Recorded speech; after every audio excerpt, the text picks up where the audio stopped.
আসসালামু আলাইকুম। সংবাদে আপনাদের সবাইকে স্বাগতম জানাচ্ছি। আমি ফাইজা। শুরুতেই সংবাদ শিরোনাম। জাকসুতে শীর্ষ ৩ পদেই ছাত্র শিবির সমর্থিত প্যানেলের জয়।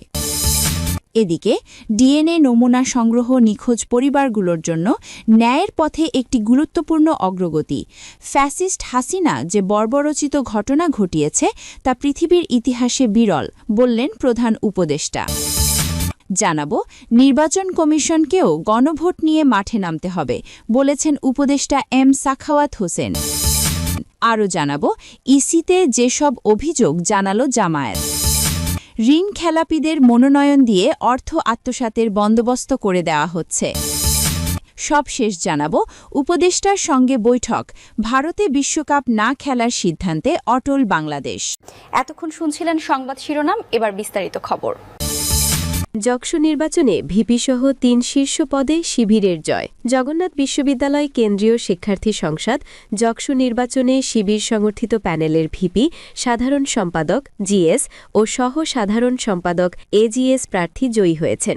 এর মধ্য দিয়ে শীর্ষ ৩ পদেই ছাত্রদল সমর্থিত প্যানেলের প্রার্থীদের পরাজয় হল। কেন্দ্রীয় সংসদের ৩৮টি কেন্দ্রের ভোট গণনা শেষে বুধবার রাত পৌনে ১২টার দিকে নির্বাচন কমিশন এই ফলাফল ঘোষণা করে। ৩৮ কেন্দ্রের প্রকাশিত ফলাফল অনুযায়ী শিবির সমর্থিত প্রার্থী রিয়াজুল ইসলাম ছাত্রদল সমর্থিত প্যানেলের ভিপি প্রার্থী একেএম রাকিবকে ৮৭৬ ভোটে হারিয়েছেন। ভিপি পদে শিবির সমর্থিত প্রার্থী রিয়াজুল ইসলাম পেয়েছেন মোট ৫৫৬৪ ভোট। তার প্রতিদ্বন্দ্বী ছাত্রদল সমর্থিত প্যানেলের প্রার্থী একেএম রাকিব পেয়েছেন ৪৬৮৮ ভোট। জিএস পদে শিবিরের আব্দুল আলিম আরিফ পেয়েছেন ৫৪৭০ ভোট। তার নিকটতম প্রতিদ্বন্দ্বী প্রার্থী খাদিজাতুল কুবরা পেয়েছেন ২২০৩ ভোট, অর্থাৎ কুবরাকে ৩২৬৭ ভোটের ব্যবধানে হারিয়েছেন আরিফ। সহ সাধারণ সম্পাদক এজিএস পদে শিবিরের মাসুদ রানা পেয়েছেন ৫০০২ ভোট। তার নিকটতম প্রতিদ্বন্দ্বী বিএম আতিকুর তানজিল পেয়েছেন ৩৯৪৪ ভোট। প্রতিদ্বন্দ্বী তানজিলকে ১০৫৮ ভোটের ব্যবধানে হারিয়েছেন শিবির প্যানেলের প্রার্থী মাসুদ। উল্লেখ্য, এর আগে কয়েক দফা পেছানো ও স্থগিতের পর গতকাল মঙ্গলবার অনুষ্ঠিত হয় বহুল আকাঙ্ক্ষিত যকসু নির্বাচন। নির্বাচনে যকসু ও হল সংসদে ১৬,৪৪৫ জন ভোটারের মধ্যে ৬৬% ভোটার তাদের ভোটাধিকার প্রয়োগ করেন। নির্বাচনে মোট ভোটারের মধ্যে নারী ভোটার ৮,৪৭৯ জন এবং পুরুষ ভোটার ৮,১৭০ জন। কেন্দ্রীয় সংসদ ও হল সংসদ মিলিয়ে মোট প্রার্থী রয়েছেন ১৯০ জন। ৩৯টি কেন্দ্রের ১৭৮টি বুথে নেওয়া হয় ভোট। এর মধ্যে কেন্দ্রীয় সংসদের জন্য ৩৮টি কেন্দ্র এবং একটি হল সংসদের জন্য আলাদা কেন্দ্র নির্ধারণ করা হয়।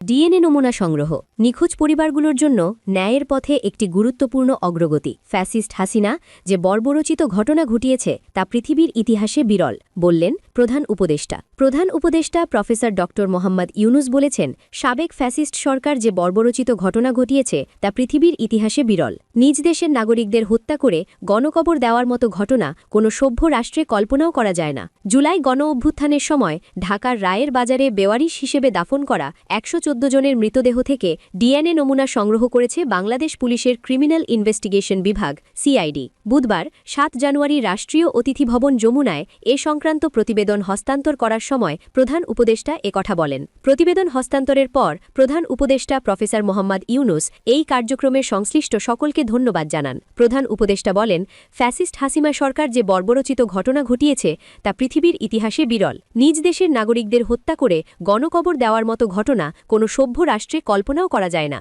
তিনি বলেন, সত্য উদ্ঘাটন এবং শহীদদের পরিচয় ফিরিয়ে দেওয়ার এই উদ্যোগ নিখোঁজ পরিবারগুলোর জন্য ন্যায়ের পথে একটি গুরুত্বপূর্ণ অগ্রগতি এবং রাষ্ট্রের নৈতিক দায়বদ্ধতার প্রতিফলন। প্রধান উপদেষ্টা বলেন, এই ডিএনএ শনাক্তকরণ কার্যক্রম প্রমাণ করে সত্যকে চিরদিন চাপা দেওয়া যায় না। নিহতদের নাম ও পরিচয় ফিরে আসবে, আর তাদের আত্মত্যাগ জাতির ইতিহাসে চিরদিন লিপিবদ্ধ থাকবে। তিনি বলেন, এই উদ্যোগ কেবল একটি ফরেনসিক কার্যক্রম নয়, এটি নিখোঁজদের পরিবারের চোখের পানি মুছে দেওয়া, রাষ্ট্রের মানবিক মুখ পুনরুদ্ধার করা এবং ন্যায় বিচারের পথে এক সাহসী পদক্ষেপ। যারা এখনও প্রিয়জনের খোঁজে পথ চেয়ে আছেন তাদের জন্য এ কার্যক্রম আশার আলো। একদিন সত্য সামনে আসবেই। নির্বাচন কমিশনকেও গণভোট নিয়ে মাঠে নামতে হবে, উপদেষ্টা এম সাখাওয়াত হোসেন। জুলাই জাতীয় সনদের ওপর গণভোট নিয়ে জনগণকে বোঝানোর কাজটি শুধু অন্তর্বর্তী সরকার করতে গেলে অনেক কথা উঠবে বলে মন্তব্য করেছেন নৌ পরিবহন উপদেষ্টা brigadier general M Sakhawat Hossain. এক্ষেত্রে নির্বাচন কমিশনকেও ভূমিকা রাখার আহ্বান জানিয়ে তিনি বলেছেন, নির্বাচন কমিশনকেও গণভোট নিয়ে মাঠে নামতে হবে, সেক্ষেত্রে যা সহযোগিতা দরকার তা সরকার করবে। বুধবার সকালে রাজধানীর তোপখানা রোডে অবস্থিত সিরডাপের এটিএম শামসুল হক মিলনায়তনে এক গোলটেবিল বৈঠকে এম সাখাওয়াত হোসেন কথা বলেন। সুশাসনের জন্য নাগরিকের সুজনের আয়োজনে গণভোট ২০২৬ কি ও কেন শীর্ষক এই বৈঠকে উপদেষ্টা সাখাওয়াত হোসেন প্রধান অতিথি ছিলেন।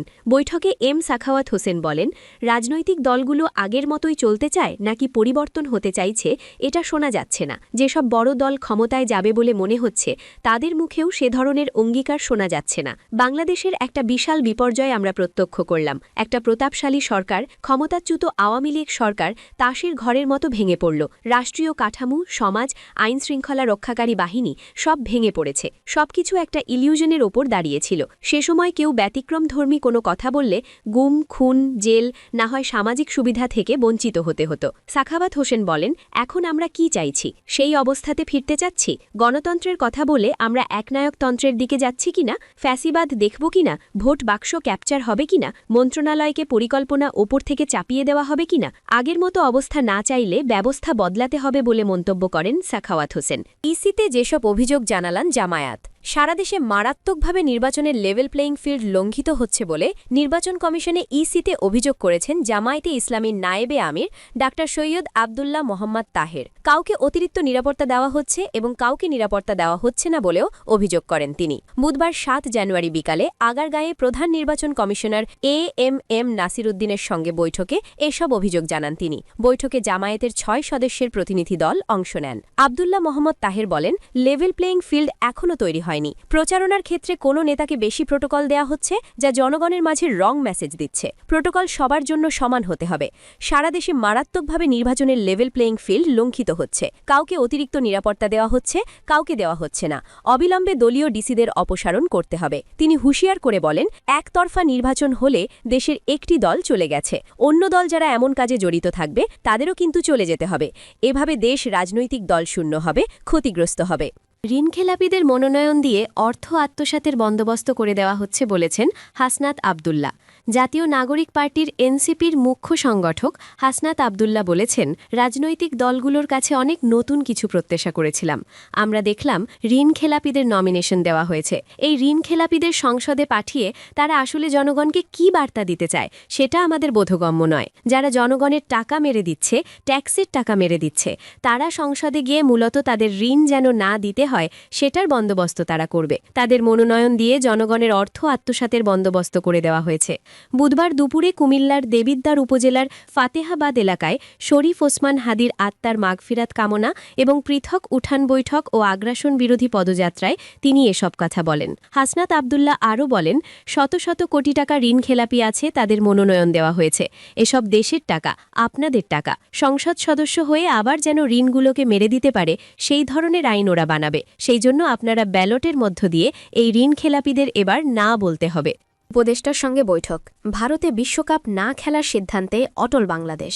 ভারতে টি-20 বিশ্বকাপ খেলতে না যাওয়ার সিদ্ধান্তে অনল অবস্থানেই আছে বাংলাদেশ। বিসিবির প্রতিনিধি দলের সঙ্গে সাক্ষাতের পর আজ যুব ও ক্রীড়া উপদেষ্টা অধ্যাপক আসিফ নজরুল সাংবাদিকদের একথা জানিয়েছেন। ক্রীড়া উপদেষ্টা বলেন, ভারতে নিরাপদে খেলার মতো পরিস্থিতি নেই। বাংলাদেশের মর্যাদার প্রশ্নে আমরা কোনো আপোষ করব না। আরেক আয়োজক দেশ শ্রীলঙ্কা, সেখানে খেলতে চাই। বাংলাদেশের সম্মান আর বাংলাদেশের মর্যাদার প্রশ্নে আমরা আপোষ করব না। দেশের মর্যাদার বিনিময়ে আমরা বিশ্বকাপ ক্রিকেট খেলতে চাই না।